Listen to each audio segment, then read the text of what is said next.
Hey, hey, hey! All right. There's a Cracka coming at you with another edition of that Cracka sauce. We're talking about the training hill today. Oh, I love the training hill. This place is so fun. You get to kite, you get to fly, you get to get drug around, you get to do some exercise. Love this place. And often, especially in the summer when our mountains are inverted, this is a great place to come and play all day long. Stretch your legs, stretch your skills, have some fun, play with your friends, get drug around.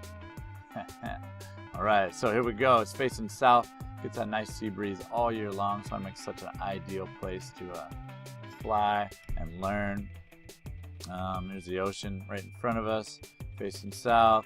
This is the gap where Henry's Beach is, and of course here's the parking lot up top, and the hill, the sweet spot where everybody's hucking off. The trail coming up. It's where you get picked up down below. Everybody knows the deal. So so you're a P2 now. You may have a radio on still, but your instructor gave you the go-ahead. You go ahead and fly as long as it doesn't get too crazy. You don't do anything too silly. The problem I see here a lot is all of us locals are always hogging this sweet spot, especially when it's good out there. And the new guys are kind of like a little shy to bust in there. They don't want to do anything wrong, or they don't want to drape their glider over anybody. Hey, it's okay. You can drape your glider over everybody. We all gift wrap people once in a while. It's no problem. And if it wasn't for you students, we wouldn't be able to fly this place at all. So you make sure you bust up in here. You kite yourself right around. Kiting yourself around other people is great practice too. So you make sure you get up in here, get as many flights as you can today. Get 30 flights. Get 100 flights. The more, the better. Improve your skills in all different kinds of conditions. So don't be shy. All these people are real nice. If they're not, just whatever. You gotta get your flights in too. So like I said, this is the sweet spot right up front. The wind's the cleanest. It's a shallow slope. The wind's not as clean to kite back here. So if it gets strong, this is a great place to kite. If you're worried about getting plucked and you don't want to get in the rowdy air, then you can even kite on this back hill. But for the most part, the best part of the hill to kite and practice your skills right in this front portion. So don't be shy. Kite up around those people. If you want to try to fly them, you want to try to learn how to soar this hill, get up there and kite with them, watch them take off, and just mimic their patterns. Nobody's doing anything crazy here. We're all just mimicking each other's patterns as far as how we fly. So usually people will take off, fly this way, come around this way, maybe figure eight back this way. So just get in with them. If you're a little worried about getting close to them, just go wide, because it's no big deal to then go out here and land. If you just want to go straight, go for it, but make sure you have clearance, make sure nobody's to the left, nobody's to the right. You can bowling ball your way out front. So don't be shy. Get on up in here with us. Let's go flying. Everybody wants to have some fun. Ask the locals for tips on kiting, on flying, which way to go, what they think about it. You'll get lots of information just from hanging out up here in the sweet spot. So for you P2s, take advantage of this hill. Even just kiting here is great things you can do kiting to improve your feel with the glider, your intuition for feeling that pressure. One of my favorite things to do is just kite here with my eyes closed. I love just standing there with my glider over my head and kiting with my eyes closed and feeling my glider. You kind of get in that zen moment, thinking about nothing else but keeping that glider over your head and just right without it pulling you around too much. So that's a fun technique. There's several different kiting methods. There's a great video by Kitchen Productions called ground handling. Probably find it online or somewhere. But I like how they talk about that there's pros and cons to every kiting method. The A's and the C's, or the A's and the breaks, or however you want to do it. So master one, and then learn them all. There's nothing wrong with that. And then you can hybrid them according to the conditions, because each one does have their pros and cons. So it's kind of good to know how to kite all different ways. Definitely get really comfortable with one, so it's your go-to in any condition, and then you can hybrid out the rest. So yeah, that's it. Make sure you're getting as many flights as you can here, taking advantage of the conditions of the days, watching the locals. Chad's out here soaring every day for over 20 years. Watch the way he turns his glider, the way he uses his brakes so efficiently, the way he tracks those thermals so flat and clean. Nobody does it better than him. Nobody gets more airtime out here than he does, and he's a great resource to ask questions to, see how he does it, where he's going, what birds he's chasing, because he has hour-long flights out here all the time. So it's a great place to fly in the summer. Super fun. You'll get a lot of exercise. Kiting up this hill is great practice. You can always tell in the mountain launches who has a lot of kiting experience and who doesn't by the people who kind of in a rush. They kind of pop, turn, go. And their gliders are not always necessarily in perfect control. You want perfect control when you're on a mountain launch and you pull that glider up. If it's a little off, you want to be right on it, like it never even happened. Turn around, check it, and boom, you're off in that perfect cycle. So this hill is a great place to get that experience. Bowl your way up here. Take as many flights as you can. Take advantage of this hill, because you only get usually one launch, one landing when you're in the mountains, but you could have 30, 40, 50 here a day, no problem. So let's talk about kiting up the hill and side hill landing. So the next progression you'll probably work on after you've had a crap ton of flights here is side hill landing. Side hill landing is a ton of fun. For one, it's great practice for landing in small places, for landing exactly where you want to be, for landing not exactly into the wind, and for being able to kite up this hill easier, because the wind's not as consistent down here in the flats. So if you can land, anywhere on this hill and kite, you'll have a better chance to be able to kite cleanly all the way up the hill, especially above this rock line here. This top third of the hill is much better to kite up than this whole bottom portion. However, this low slope down here is no problem too. So this is a great place to start practicing your side hill landings. So typically the wind direction is out of the southwest. So a great place to start is right here at the bottom of this thing, and your goal is to land right on this trail. So you more than likely start your flight path over here, and then you'll come around, and your goal is to land on this. It doesn't slope too much this way, but just enough to get that practice in, and land right on this trail. So you kind of start contouring this uphill. You want to land right on this trail somewhere in this zone. That gives you easier chances to kite. As you get better and better and more practice, more and more comfortable, you have lots of soft landings on the side hill. Start working your way higher up the hill where it gets steeper. So the steeper it gets, the less chance the more you kind of have to go into the hill or kind of uphill to land. Because if you're pointing any direction out this way, the hill's too steep and you're just going to fly out. No problem either. Don't force it. Never force it. But practice on that timing and how you get into those positions. So you'll notice here that the hill falls off into this canyon from this trail on, right? All the way up. So the best practice is to time your approach so that you're landing right into this uphill. Yeah? Right into this uphill. That way you have the best chance of landing, in this zone right in here, which is the sweet spot. So as your timing gets better and better, you'll get closer and closer to this trail, make it easier to kite up.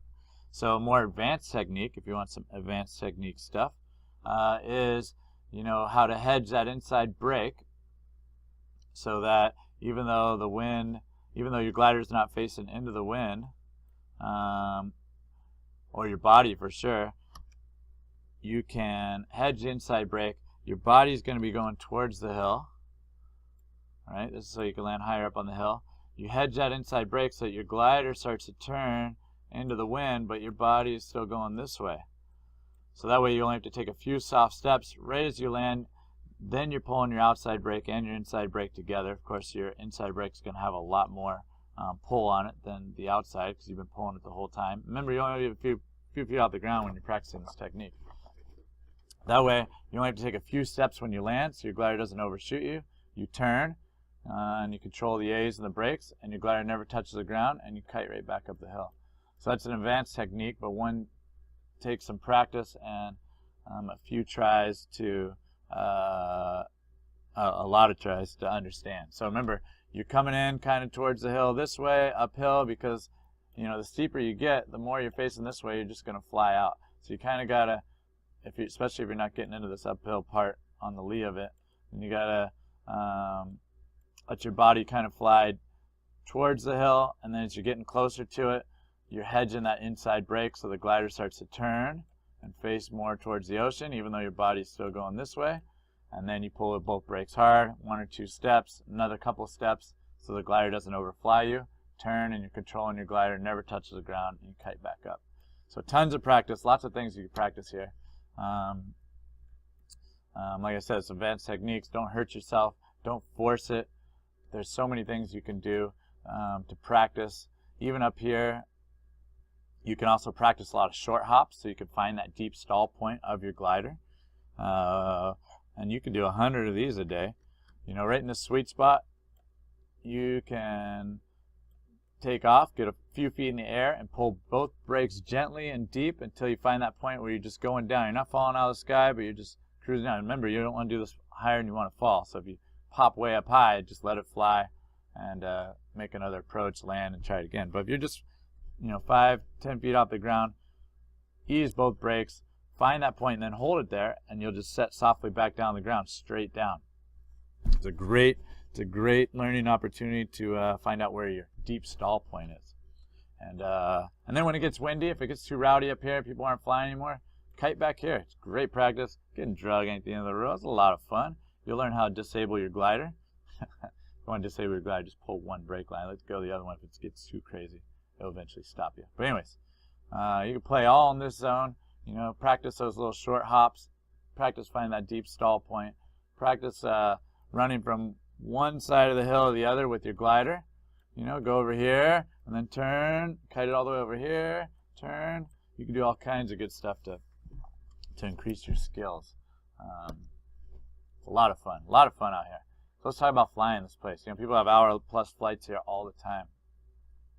So a few things that happen are the popular convergence. So often in the morning, we have this slight wind out of the east, and then as the day goes on, the heat draws the wind out of the west, and they can converge anywhere around here. It may last for 1 minute, it may last for a couple hours.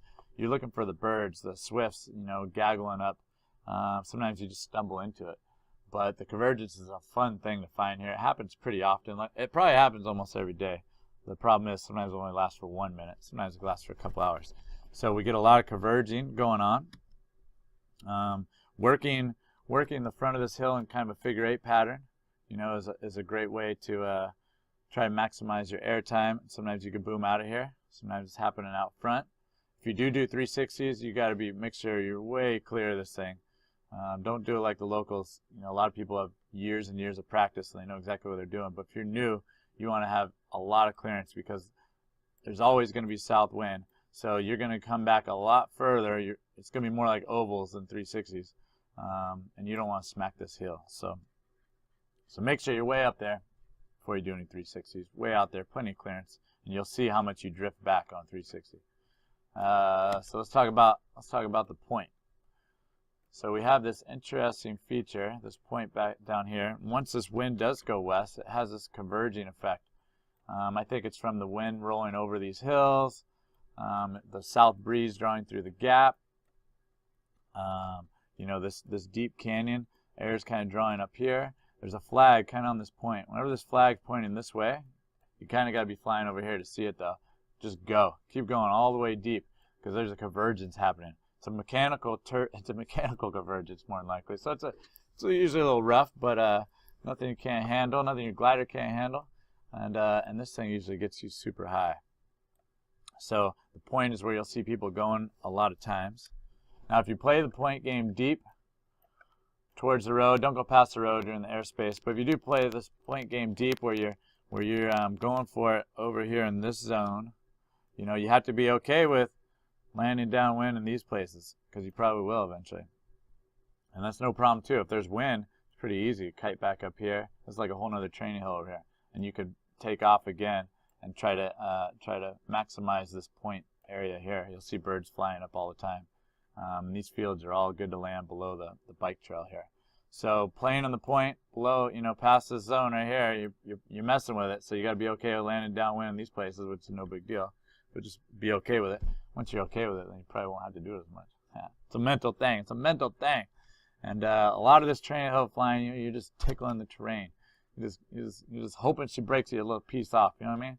You gotta get close and have your feet ready to land at all times. And it's so much fun. Get up high, nice and high, fly all around with your friends. Sometimes that fog retreats. You can fly in the cloud lines there. It's a beautiful place. So go maximize your time at the training hill. work on your techniques, your kiting.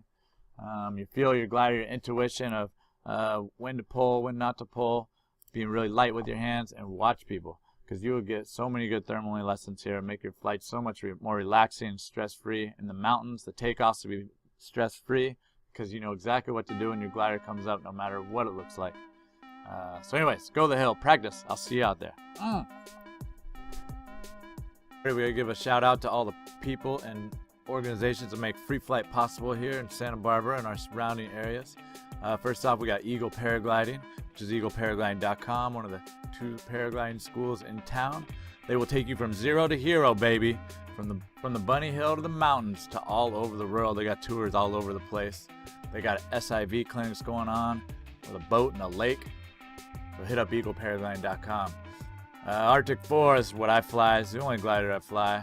I love it. I use it for everything. Niviac.com. Safest glider on the planet. Smash that bar and you're going places. Smoking those Enzos. Ha! Badass glider. I'm surfing the train all the time here in Santa Barbara. Never take a collapse, never a wingtip. I could launch this thing in technical conditions. I could fly it on the ridges and the training hill, hike with it. It's amazing. Get one. Fly Above All, our other paragliding school in town. You'll see them up at the VOR doing some tandems at the ridges, hanging out, supporting the local community. We got, and they are flyaboveall.com. Flyawayhanggliding.com.